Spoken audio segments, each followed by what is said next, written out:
Envelhecer de forma saudável pode ser um grande desafio para muitas pessoas. E se engana quem pensa que essa realidade é apenas de quem mora nas cidades. O agricultor também enfrenta esses problemas.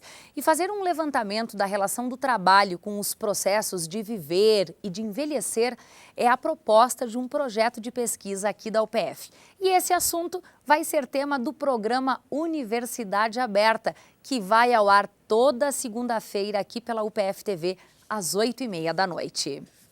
Bom, ainda faltam 11 dias para o mês terminar e o volume de chuvas já superou em 46% o que era esperado para todo o mês. E com esse excesso de chuva, aumentam os riscos da dengue. Isso porque o acúmulo de água favorece a proliferação das larvas do mosquito. A Vigilância Ambiental em Saúde de Passo Fundo está intensificando os trabalhos. O jornalista Jean Marmentini tem outras informações. Bom, nós estamos no inverno, muita chuva, a previsão é de mais chuva para o próximo mês, o mês de agosto, e os casos de dengue em Passo Fundo continuam. Para esclarecer um pouco sobre esse assunto, a gente conversa agora com a secretária adjunta de Saúde de Passo Fundo, Eliana Bortolom. Secretária, quantos casos hoje no município? Nós temos 9 confirmações de casos, então 1 de Passo Fundo e 8 contraídos fora do município. Quantas notificações? 46 até agora. Bom, isso é uma amostra de que com a chuva aumenta maior o índice de mosquitos, porque eles podem largar as larvas, né? E o risco fica maior. A gente precisa manter o alerta, né? Acho que essas notificações nos mostram assim que a gente continua alerta. A gente pede para a comunidade, inclusive, continuar, né? Esse período de chuva ele é um período bastante difícil, porque a gente segue com bastante possibilidade de proliferação. Tem risco de uma epidemia, secretária? Não, Passo Fundo hoje não tem, né? Neste momento a gente não tem, porque a gente está conseguindo manter o alerta assim, de poder notificar e poder averiguar todas as situações. Vale aproveitar o espaço aqui e reforçar para a população receber bem a vigilância sanitária, né? Abrir as portas para deixar as pessoas fazerem aquela avaliação que é necessária. Isso, nós estamos com os agentes, a gente segue com o trabalho, continuamos com os agentes na rua, pedimos a colaboração da população e mais do que atender, né, a gente pede para que mantenha o cuidado, que cada um possa cuidar do seu quintal, do quintal do vizinho, que a gente possa manter isso, a gente acumula muita água nesse período de chuva. Tá certo, muito obrigado. Conversamos então com a secretária adjunta de Saúde, Eliana Bortolom. A gente volta para o estúdio. E uma frente fria que chegou no estado neste final de semana vai seguir provocando mais chuva nos próximos dias aqui na região. Veja os detalhes. E a chuva que voltou nesta segunda-feira vai predominar também na terça. O céu estará encoberto com chuva durante todo o dia. A mínima será de 8 graus e a máxima de 14.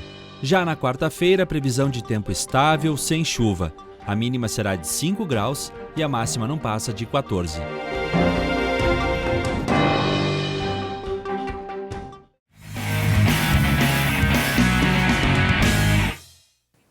E o ciclista da UPF, Ricardo Machado, conquistou a medalha de prata no Campeonato Brasileiro de Mountain Bike Cross Country Olímpico, realizado ontem em Itaipava, Petrópolis, no Rio de Janeiro.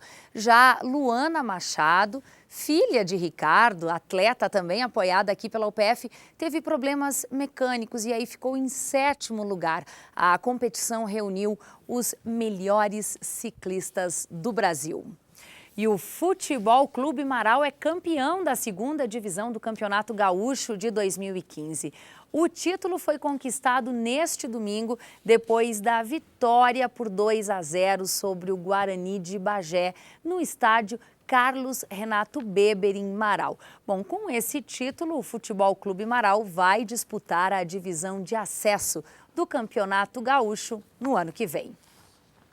Bom, o Brasil é o maior consumidor de produtos agrotóxicos no mundo. Olha só, em 2013 foram consumidos 1 bilhão de litros no país, uma média aí de 5 litros por habitante. O uso desses produtos é regulamentado por lei e essa legislação vai ser tema de um seminário aqui em Passo Fundo. Para a gente entender um pouco mais sobre este assunto, nós convidamos o presidente da Associação dos Engenheiros Agrônomos de Passo Fundo, a associação que está organizando o evento. Ele também é nosso colega aqui na universidade, coordenador do CEPAGRO, Bernardo Luiz Palma. Seja muito bem-vindo ao PFTV. É um prazer lhe receber aqui. Prazer é nosso, Thaís. Bom, a gente precisa entender um pouquinho desses números, que não são tão absolutos assim, né? Por que o Brasil consome tantos agrotóxicos? Bem, nós vivemos num país de extensão para a agricultura muito grande e também vivemos num país tropical. E essas extensões de áreas para a produção agrícola e o próprio clima que nós vivemos aqui faz com que o uso de produtos seja bem diferente de outros países, como os países da Europa, no controle de insetos, no controle de plantas daninhas.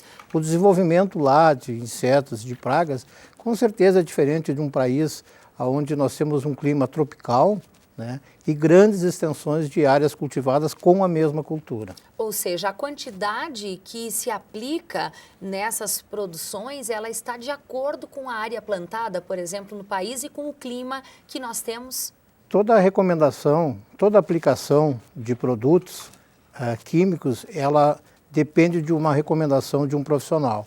Se numa determinada área está indo uma quantidade de produtos, com certeza aquela quantidade de produto é segura e é com recomendação de um profissional que presta assistência naquela área. Outro dia se falou em Passo Fundo que cada habitante consumiria em torno de 7 litros de agrotóxico. Esse número não procede. O próprio número que a gente deu aí de 5 litros por habitante é um número questionável porque existe muita discussão por trás deste índice. Com certeza não é a pessoa, não é o habitante que vai consumir isso. Um produto que ele é utilizado no solo, por exemplo, ele vai ter uma absorção pela matéria orgânica. Ele não vai ficar na planta e não é nós que vamos consumir aquilo. Aquilo vai ser degradado pelo meio ambiente, com certeza na sua quase totalidade. Bom, e por que um seminário como esse, que vai acontecer em Passo Fundo, tem o próprio apoio da universidade, é promovido pela associação que o senhor preside, por que ele se faz importante nesse momento? Nós, esse ano, tivemos uma discussão muito grande com relação à legislação dos agrotóxicos. A Câmara de Agronomia do CREA do Rio Grande do Sul, através de seus conselheiros, também entendeu a preocupação e, juntamente com a Associação dos Agrônomos, nós resolvemos discutir a legislação dos agrotóxicos, porque é uma lei de 1979. No início da década de 70 se discutia, aqui em Passo Fundo, na região, o uso indiscriminado de produtos. E isso fez com que um grupo de pessoas organizasse uma legislação para orientar essa utilização. De lá para cá muitas coisas mudaram, as plantas mudaram, os cultivares que nós usamos hoje são outros. Mas a legislação é a mesma. A legislação é a mesma, os produtos químicos mudaram, os insetos, pragas mudaram. Tivemos aí o ano passado, o ano retrasado, a helicoverpa.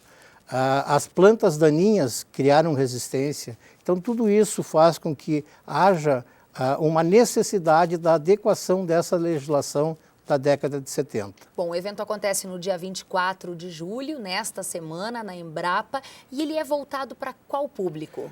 O evento é aberto, é lógico que a participação do profissional da agronomia vai ser quase na sua totalidade, mas nós já recebemos inscrições do pessoal do direito, do pessoal de programação de informática, em função da própria Receita Agronômica, então ele é aberto ao público de um modo geral. A gente pode falar também, de um modo geral, que ainda faltam informações sobre a legislação e sobre o uso de agrotóxico para os produtores?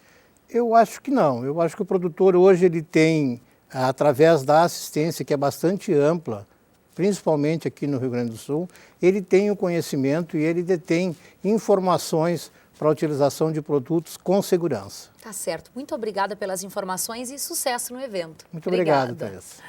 Bom, o projeto Brincando nas Férias de Inverno do SESC de Passo Fundo está com inscrições abertas. Crianças entre 5 e 10 anos podem participar. E as atividades que vão acontecer na próxima semana incluem sessões de cinema, passeios, oficinas temáticas, contação de histórias e também brinquedos infláveis. O projeto acontece, então, entre 27 e 31 de julho, no turno da tarde, no SESC de Passo Fundo, que fica na Avenida Brasil, pertinho da Praça Toqueto. Outras informações tem o telefone que aparece aí na tela. Um estudo divulgado este ano aponta a cidade de Passo Fundo como a 8ª força em potencial imobiliário do estado. No país, a cidade está entre os 200 municípios para se investir em imóveis.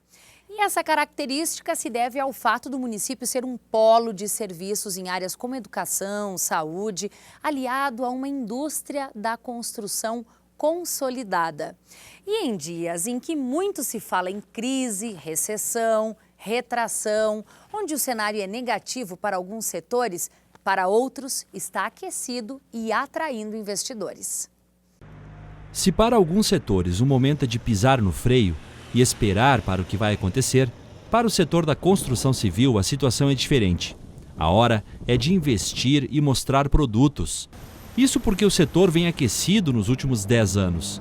Em algumas épocas mais, agora menos, mas sempre constante. Passo Fundo, até pouco tempo atrás, não tem um dado atual para confirmar isso, mas era a segunda cidade no estado do Rio Grande do Sul que mais construía per capita, ou seja, nós só perdíamos para Porto Alegre em matéria da construção civil, ou seja, a indústria da construção civil em Passo Fundo é muito forte, e isso, obviamente, atrai investimentos de fora e atrai pessoas interessadas em ter um estabelecimento, uma casa, uma residência, um apartamento em Passo Fundo, e isso também movimenta a economia local. Esse empreendimento em Passo Fundo é um exemplo disso. Aqui, maquetes de prédios com propostas diferenciadas. Esse totalmente comercial, com previsão para entrega na metade do ano que vem. E o detalhe, já está todo vendido. Esse outro alia salas comerciais com residências. O conceito partiu do jeito de viver e morar do nova-iorquino. Uma mistura de praticidade com tecnologia. E o setor imobiliário, dentro daquela localização específica da cidade, aquela onde ele está situado, ele tem uma valorização muito maior até do que qualquer tipo de negócio no setor financeiro. A pesquisa encomendada pela revista Exame para a Prospecta Inteligência Imobiliária aponta os 200 municípios brasileiros com maior potencial para investimento imobiliário em cidades com até 1 milhão de habitantes. Pelo estudo, Passo Fundo aparece como o 8º município no estado e o número 129 no país. Os dados foram divulgados em fevereiro de 2015.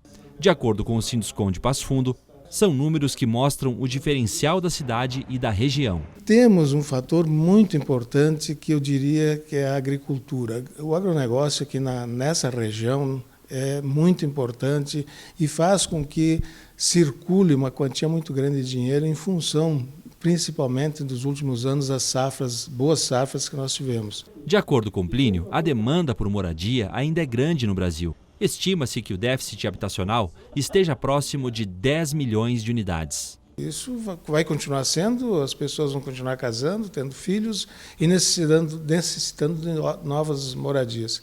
Então, eu tenho certeza absoluta que esse é o caminho para quem tem que investir ou para quem precisa comprar alguma coisa. Depois do boom da construção civil do início dessa década, o setor volta a se readequar. Uma situação que privilegia quem já atua no mercado há bastante tempo. É o caso dessa construtora. Com 60 funcionários, já está na 2ª geração de construtores. As pessoas que compram um imóvel com empresas que são consolidadas no mercado, que já são atuantes no mercado, e principalmente na planta, logo que lançam, o que acontece? Normalmente a empresa dá um incentivo. Por quê? Porque o recurso para fazer uma edificação dessas é muito grande. E se prédios e condomínios continuam sendo feitos, é um exemplo de que para esse setor, a roda da economia segue girando. É uma área que não enfrenta o problema do desemprego, ao menos em Passo Fundo. ela está assim normal, né? Aguardando. Nós temos nossos consultores aí que já estão com os pés no chão, que várias crises já passamos por esse país, então eles já estão preparados, então estão com os pés no chão. De acordo com Osório, uma média de 30 demissões são feitas por mês no sindicato. São trabalhadores que saem de uma empresa e migram para outra. Aqueles verdadeiros pedreiros que trabalham mesmo estão empregados, graças aos nossos construtores, com a experiência que eles têm, que eu repito, né?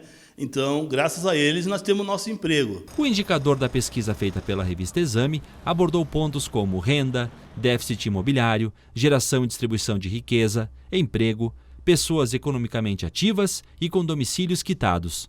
O que os especialistas apontam é que, nesse momento, o que predomina é o investidor.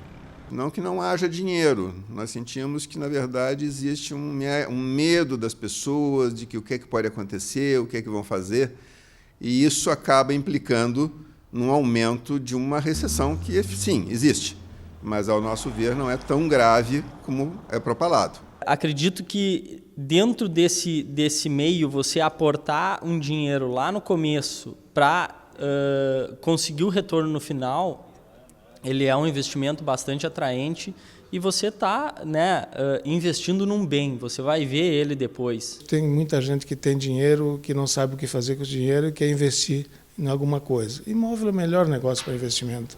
Eu não tem notícia até hoje de alguém que tenha perdido dinheiro com investimento em imóvel. O Canal de Notícias volta amanhã, sempre ao vivo, ao 12h30. E você pode rever essa edição ainda hoje, às 7h30 da noite e às 10h30 da noite. Muito obrigada pela sua companhia, um ótimo início de semana e até amanhã.